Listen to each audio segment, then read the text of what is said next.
Hello team, my name is Mahesh. So in this video, we are looking into how we can host a self-hosted Kubernetes cluster onto the AWS platform. So we will be implementing this self-hosted Kubernetes cluster onto the AWS EC2 platform. So we will be using a multiple EC2 instance for this. But before we go ahead and create the EC2 instance and start looking into practical thing, we need to understand why we need a highly available Kubernetes cluster setup and what is the purpose of it and why we need to create a multiple master nodes as well as the multiple we can say a data node or we can say a node group to create a highly available Kubernetes cluster. So let's take an example. When the suppose we have a one master node and we have a four we can say a data node or end node where your pod are rested in. So suppose your master node crashed, your entire Kubernetes cluster will get up down. So to reduce those kind of situation, there is already one concept was created before, which is called as a quorum. I guess I'm pronouncing it right. For the quorum, we can say it is basically theory or it is basically we can say. Basically, quorum, we used to get the minimum number of master nodes that we will require for our data nodes or worker nodes. So this quorum formula will get that for us. So it will like divide would divide the number of nodes by two, and it will add the there is one particular formula for the quorum. Throughout that, we can get the exact number of master node that we will require. And for to implement this overall thing, we will require for six virtual machines on the AWS EC2. We will be using a T2.medium EC2 instance. And for this, we will require for load balancer and the highly available Kubernetes cluster. We will be using the HAProxy load balancer. Throughout that, we can manage the loads across the multiple control planes that we have.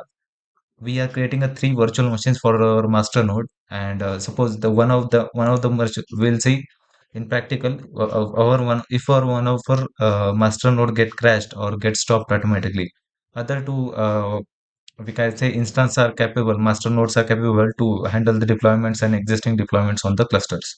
And we'll be using a two data node or the worker node that we are using to create the overall setup.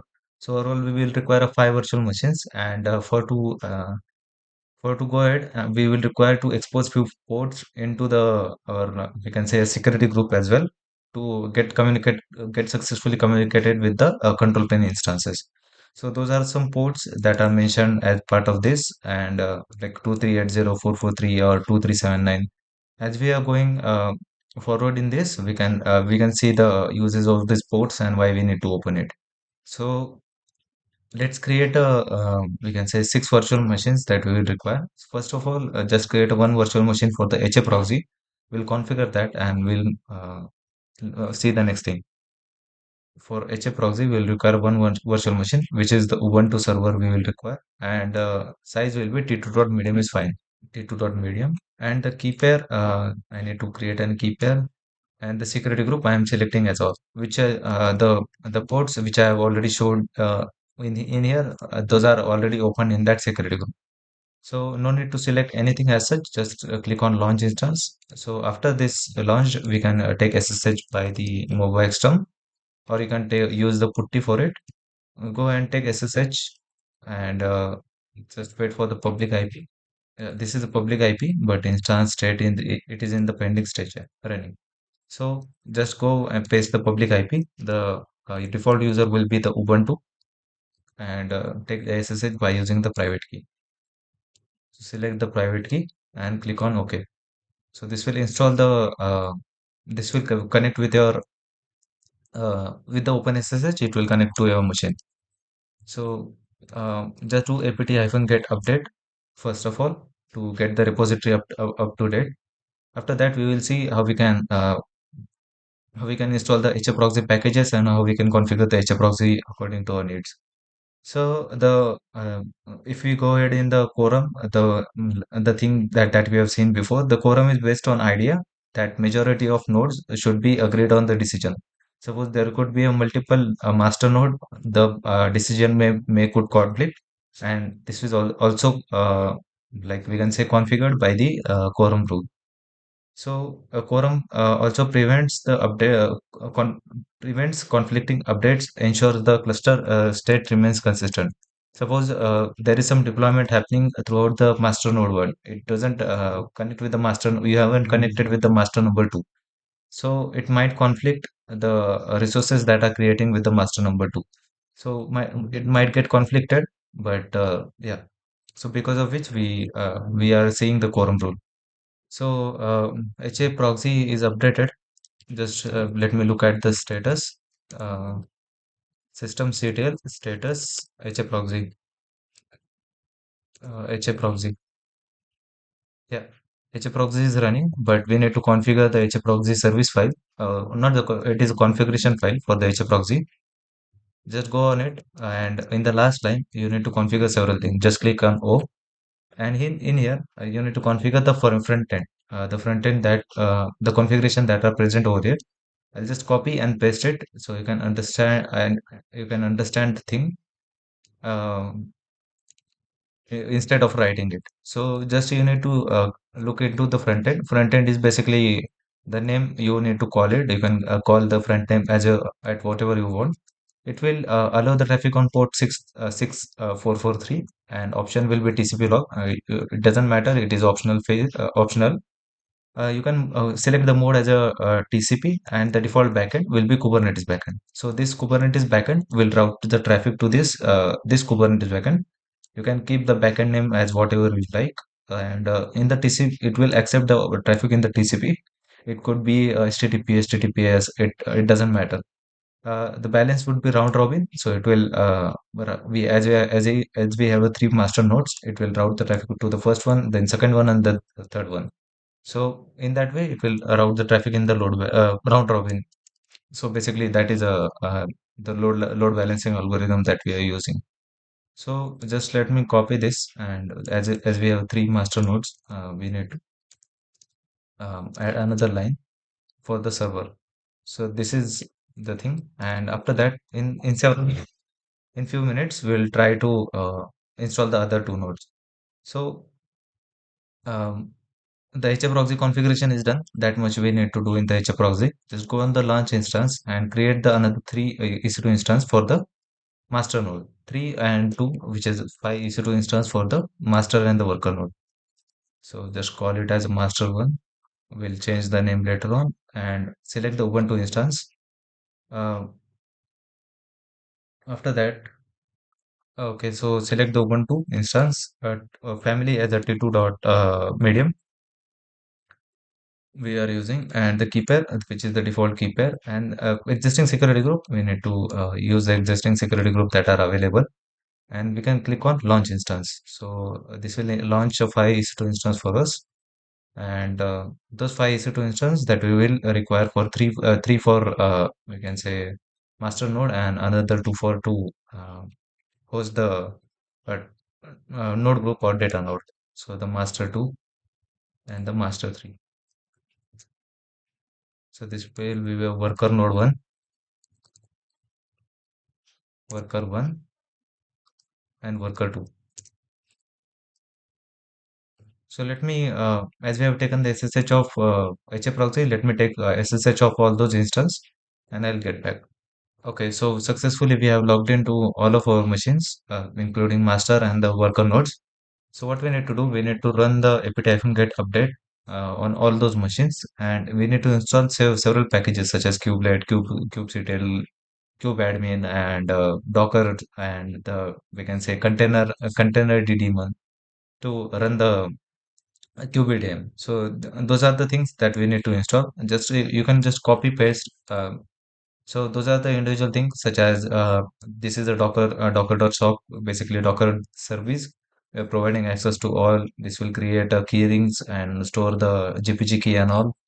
And this will install the kubelet and kubectl, kubelet, kubeadm, and kubectl. Those things will get installed by this, and yeah. So just copy it, and you can create a script called test.sh. Go on it. You can paste the thing and chmod 777 test.sh and just do test.sh. So it will install all the necessary things that you will require. Do the same things on all the nodes, including your master and the worker nodes. So just do apt having get update. So as we have got the three master nodes IP, just go on the HA proxy configuration file. Just go on the etc HA proxy and HAproxy.conf. So in here we need to change the IP addresses from here. The master IP1, master IP2, and master IP3. So just let me remove the master IPs and update with the existing masters in the cluster. So just reduce this. So this master IP has public IP as this one. The second master IP. So this is second master IP, and after that just paste the third master IP. After that we will see the verify the configuration, and we'll restart the HA proxy service. So after this we'll save the file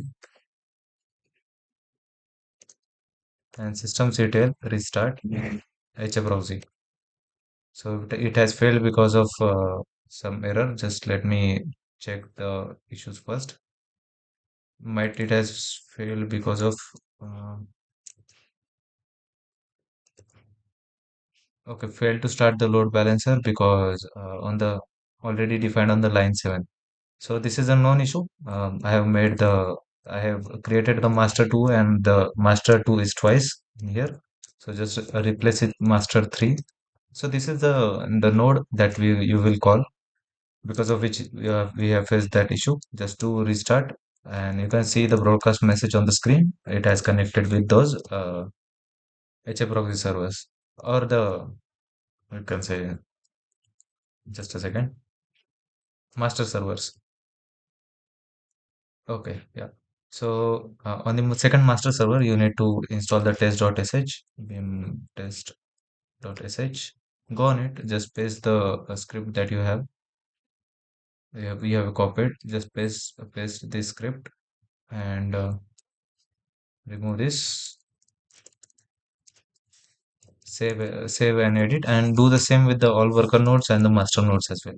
Okay, so on the all the master node, the script are running already. So we need to do kube ADM in it. So you can just go on the GitHub repository. I'll provide this link, and in that link you can see the kube ADM in it. So throughout this, you can initialize your Kubernetes cluster, and you can replace the CIDR with the CIDR range that you have right now. So we can replace the CIDR range, and or we can keep the same because it is accessible in the pod network itself, and we can use this load balancer as we would like. So just paste this on the first master node only, and we need to replace the IP address of the load balancer. So the HA proxy, which will be our load balancer, just copy this copy this particular IP address, and we can paste it on the here itself. That is listening on port 6443. So just click on enter. It will initialize a master node. After that, we will connect all the master nodes and the worker nodes. It will provide a command. It will provide us a command. So you can do this easily by using the we can say a container D, or we can say CRI, your you can say CRD container runtime image or container runtime.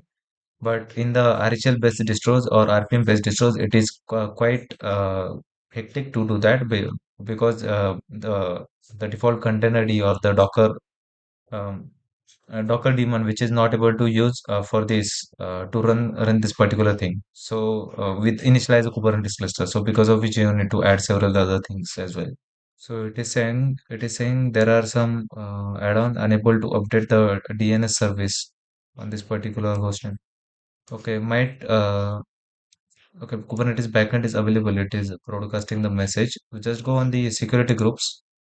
On the security groups, allow the port 6443 implicitly. So just go on add rule in the custom port 6443.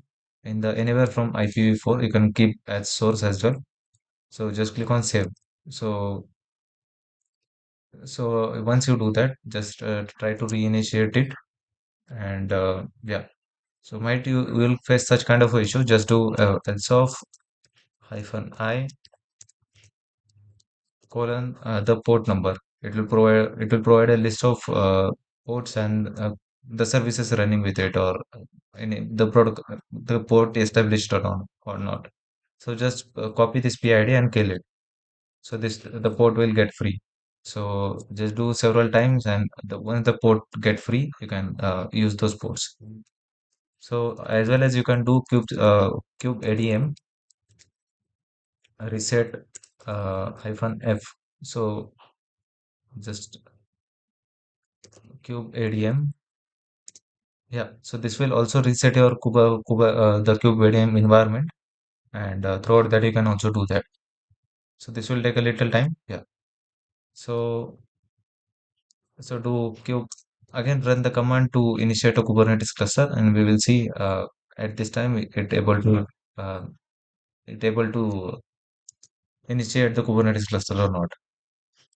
So as you can see in the HAProxy logs, you can see the Kubernetes frontend master one is try establish the connectivity in the HAProxy service. So you can see it is currently stuck in the core DNS, but we will see it get completed or not. Yeah, it got completed. The Kubernetes cluster is successfully initialized. Initialized. You need to run this command in the current Kubernetes cluster. So just copy it, and you can paste the entire thing into your current terminal. So in a master node. So after this, you need to export the. We can do that, or it is your thing. But if possible, you can do that. After that, you just need to you can just save this thing, because you need to join the. This will be required when you join the master and the worker nodes. You need this thing, and just save it on your terminal. Yeah.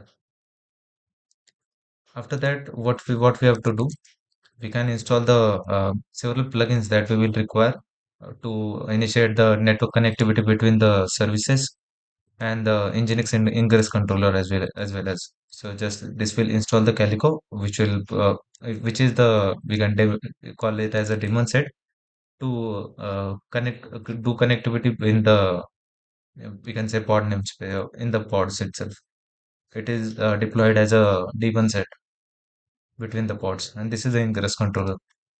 So once this is done, we can connect other two master nodes by using that IP, the command that we have. So you can join the number of any number of master control nodes or master nodes by using this command. You can run this as a root. So just copy it. We have already installed the kube ADM tool and the necessary things in the master 2. So you just need to paste it, and it will automatically get connected with your master node 1. When you connect it, uh, I'm just doing simultaneously for both the nodes to save a time.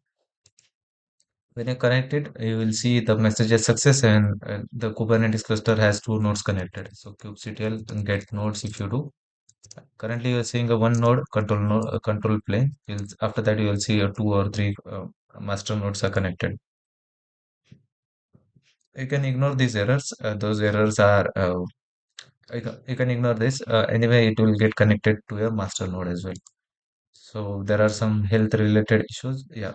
So just again, you need to get this. You can just copy it, and you can paste it to do those kind of activities. And after that, when you see it, you can see but the node is currently the second node is currently on the ready stage, and third node, which is the your third master, it is currently on the health check.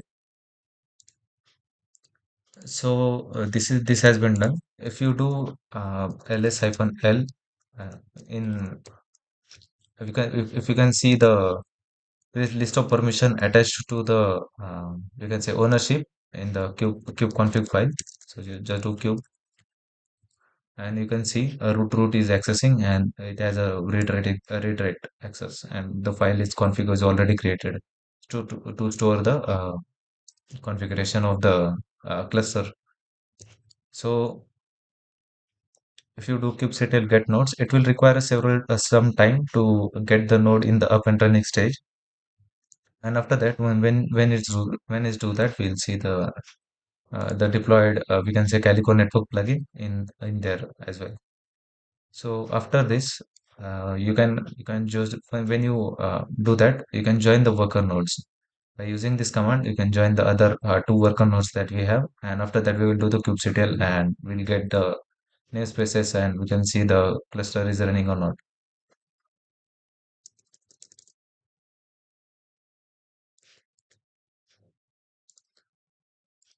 So if you do kubectl get nodes, it will take a little time because the third node is currently connecting to the master node. So just wait for some time.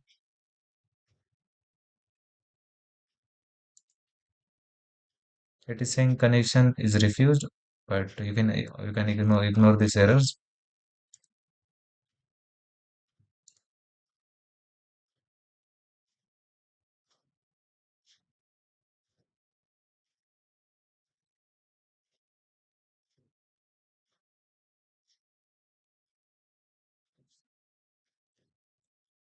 Yeah. So just do copy paste and throughout it, it will create the kube file and necessary things. So in the master node one, you can see there are three master nodes which is currently connected to the master node. There are three master node control planes and with the version 1.31, which is the latest Kubernetes version that are present. So after that, when we connected the master node, it's time to connect all the worker nodes to the cluster. So there is another one command which is provided when the Kubernetes initialized. You'll see another one command, and if you do by mistakenly clear the screen or do kind of those kind of a things, you can use the command to print those tokens and all. You can get those commands and you can print the token. You can paste the discovery token as part of this, and you can connect through that as well. But make sure you can connect by this. You can just paste on the both the nodes. It will connect the both the nodes to the Kubernetes master. So if you do kubectl get pods, kubectl get nodes, you can see there are two nodes and three control planes. Yeah, both the nodes I guess connected to Kubernetes cluster. Just wait for some time to get into the ready stage. Once those nodes are in the ready stage, we can see we will run some command to check it out the connectivity between the cluster. So those pods are in the running stage. Just go a little below and we can do we can check out the kubectl get pods hyphen a. So this will get all the pods. So those are the ingress controller that we have created. This is the Calico network controller that presented on all the nodes that we have created. So we have created the overall five nodes. So it is running on the all the five nodes. After that, some of those nodes are doing a crash loop backoff. Might those are get reinitializing or might there are some issue with those, but it will get initialized automatically again. So allow it will complete it automatically, and we can check out all other things again. Yeah. So we can get the pods. After that, we'll do a little verification. By following the steps, you can see Kubernetes cluster is highly available, and we deploy one application onto it to get the check of the status, get the status of Kubernetes cluster and overall thing. So just to update on the master node, we can install one tool called etcd client or etcd ctl.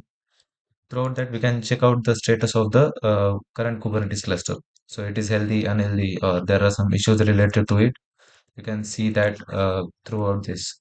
So we can run the following command. Don't need to change anything. So in this command, you can run the command as a etcd-api, etcd-ctl. Endpoint will remain the same because listening on the loopback address, and everything remains the same key and overall things. Just click enter. You'll see the cluster health is successful, committed, and the response time it will do.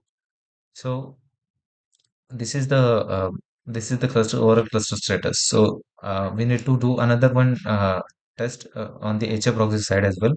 So this will when we add this configuration into HAProxy, just let me check. So if you do vim etc HAProxy haproxy.conf. So in that file, just do Shift G and go and O and paste those things. So this will another thing. This will require the port 8404. We need to add the port in the security group. Just go on it and click on inbound rules. Add the rule which is 8404. This will on this port the HAProxy will show the logs related to the HAProxy, how the HAProxy is working and the deployed services over the HAProxy. So if you do restart HAProxy and we can see the status of it, we can clearly see it is saying connection refused, but allow it some time. In the port in the load balancer IP address, you can just copy the public IP address from the AWS and just go on the instance section and the HAProxy public IP address, copy it and just go on the port 8443 something 43 not this one. Just let me check the security group port, the port that we have exposed in the inbound rules, and 6443 8404 8404. So you can see the overall status of the HA browser. Currently, the master node 3 has some kind of issues, but it will get connected automatically in some time. And this is the overall status of the HA proxy and the related to the HA proxy configuration. So everything looks good to me right now. There are some things that needs to be get corrected. It will automatically get corrected by the HA proxy, and it will get up in these reports. So when once it is done, we can check. We can try to deploy some application on it onto it. So just go on my GitHub account. We can see if we have something to deploy onto Kubernetes cluster. So uh, we can search for the Yelp camp, the project that we have recently deployed, and through in that we can see the production folder. In the production folder, we'll see the manifest file, production manifest file. We can try to deploy those things. Just copy it, and in the master node one, you can just do dss.yaml. So in here, just enter it and paste this thing, and you can save it. Uh, kubectl apply hyphen f dss.yaml. So it is saying 8-bit illegal YAML vim dss.yaml. So just let me check if there is some syntactical issues. Okay, I guess the API version doesn't. It will start by this, and yeah, it will deploy the resources. Just allow it some time because we are running onto the local Kubernetes cluster, and the server is quite low configuration. It might take a little time to get the status up and running. So it is saying okay, still it is saying a different thing. So let me check if I have a simple application that runs through the uh,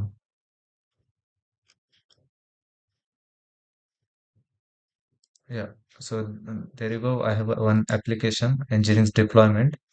So this will deploy the Nginx image and container port will be the 80. So this is a quite a simple application, the default application that you can call. So in that application, just let me remove this and we can paste that thing into here. So just do paste and we can do kubectl apply hyphen f dss yaml. It is saying deployment was created, kubectl get pods. So it will get the pods, list out the pods that currently in the running stage.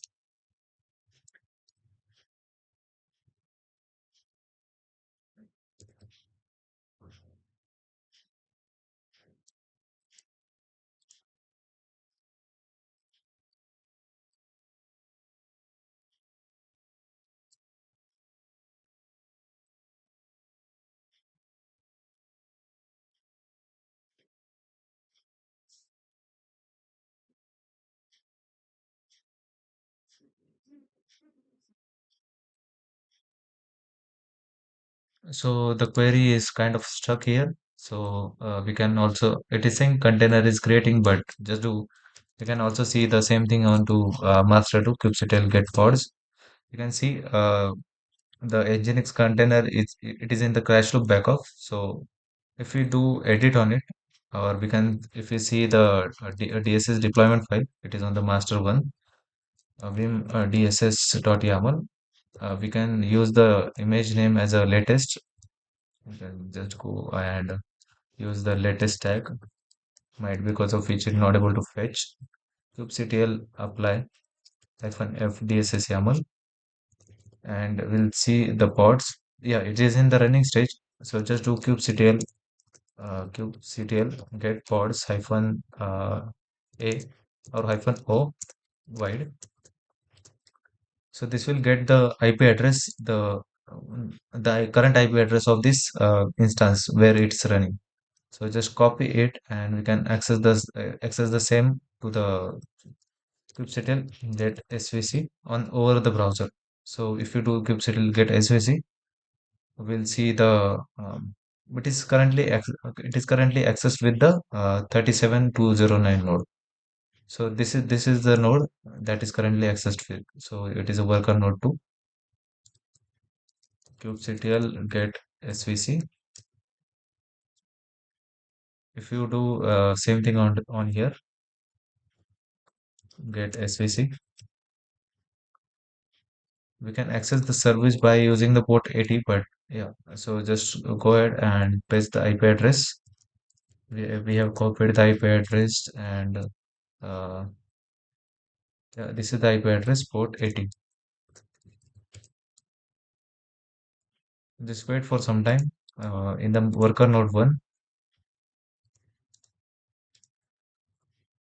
with the worker node 2 public IP address, we can able to access that. But just let me check this the service status, and kubectl and get svc.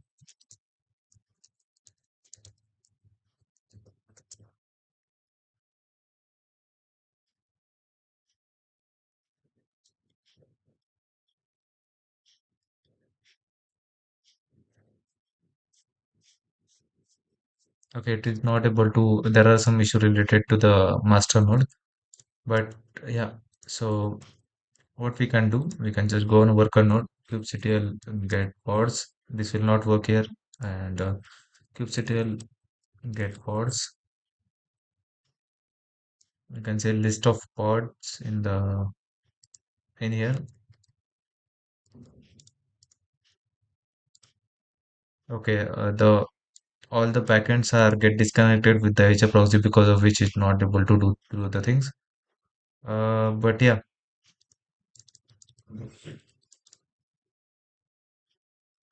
we need to restart the HA proxy service. Systemctl restart HA proxy, and we can do the status of it. We can look into the status. So it will take a little time to get them all the Kubernetes master node up.